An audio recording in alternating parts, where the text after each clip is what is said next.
Hello friends, welcome to Electropixels. If you like our channel, please don't forget to like, share, subscribe and press the bell icon for getting further notifications. Hello everyone, and welcome back to another repair vlog from Electropixels.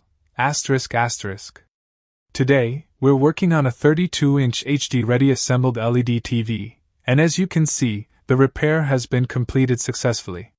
This TV is equipped with a single COF Samsung panel, and uses the SM4186 DC-to-DC IC to generate the panel supply voltages. The main fault was caused by an internal short circuit inside the LCD panel, which forced the SM4186 IC into protection mode. As a result, all the essential panel voltages, including VGH, VGL, AVDD, and VCOM, were missing from the scaler board, leaving the display completely blank. After a detailed inspection, we discovered that the gate signal tracks on both sides of the panel were shorted. To restore the voltages, we carefully identified and isolated the faulty lines by cutting the CKB1 and CKB2 tracks on both the right and left sides of the panel.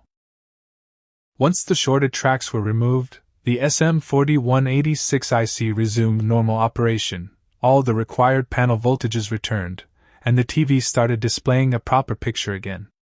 However, it's important to remember that this is only a temporary repair. Since the fault is inside the LCD panel itself, the only permanent solution is a complete panel replacement. How long this temporary repair lasts depends on the condition of the panel and, to some extent, the customer's luck. That's all for today's repair. If you found this video helpful, please like, share, and subscribe to Electropixels, and don't forget to press the bell icon so you never miss our upcoming TV repair tutorials. Thank you for watching, and have a wonderful day. ***.